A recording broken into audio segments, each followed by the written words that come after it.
Баршаңызға сәлем, біз бүгін тефтиле жасайтын боламыз. Бізге қажетті заттар: күріш, фарш, 2 пияз, қаймақ, 1 жұмыртқа, томат, ұн, тұз және де су. Ең алдымен осы 2 сарымсақты, яғни пиязды кубиктеп турайтын боламыз.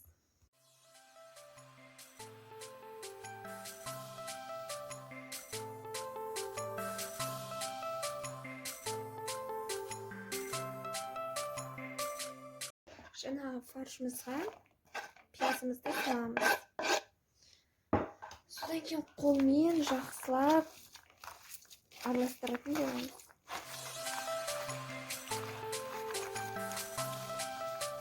Ал енді біз күрішімізді салатын боламыз. Мен күрішті қалай дайындадым? Оны 2 рет жуып, содан кейін қайнаған суды үстіне құйып, бетін жауып тындырып қойдым, яғни жартылай пісу үшін. Содан кейін оны алып, қайтадан мұздай сумен жудым. Сонда осындай болады. Енді соның барлығын біздің фаршымызға қосатын боламыз. Содан кейін дәміне қарай тұз себеміз. Шамамен 1 жарты қасық болатындай жақсылап араластырамыз.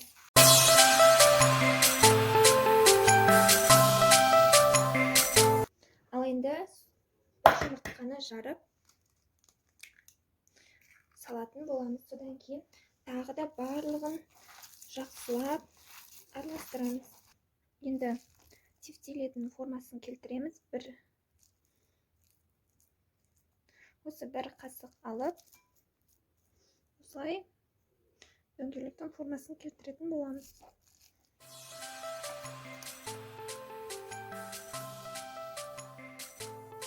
Міне бізде 19 штук тефтилеміз шықты. Енді біз оны ұнға ауната отырып пісіріп алатын боламыз. Ең бірінші ұнымызға кішкене тұз қосып араластырамыз.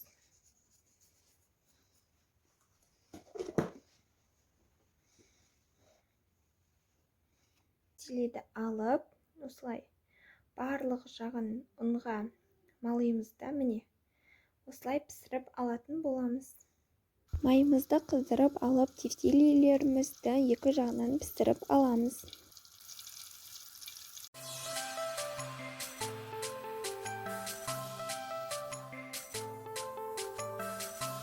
2-3 минуттан кейін қызарғанда оны екінші жағына аударып, екінші жағында тура осылай пісіріп аламыз. Енді тефтилелерімізді алып, қалғанын да осылай пісіріп аламыз. Міне бізде осындай болып пісті. Енді барлығын сковородкаға тығыздап саламыз.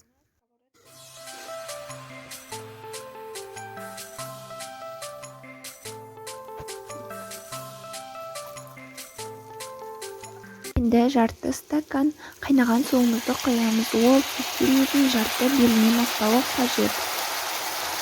Содан кейін оның бетін жауып, 10 минутқа қайнататын боламыз. Астын жай қойып, соусын дайындайтын боламыз. Оның үстіне 4-5 ас қасық суды қосып, барлығын жақсылап араластыратын боламыз.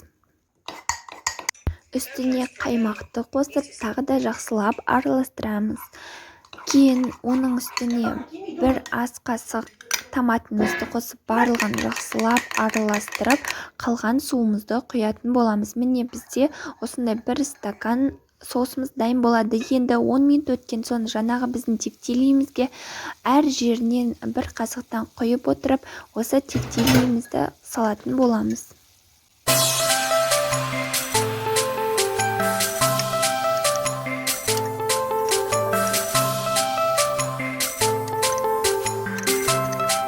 Қайнағаннан соң отты жайлатып 15 минут пісіріп алатын боламыз. 15 минуттан кейін осындай өте дәмді әрі оңай дайындалатын біздің тефтилелеріміз дайын болады. Мен тефтиледі күріштің салмасымен жасаған болатын. Ол өте дәмді болып шықты.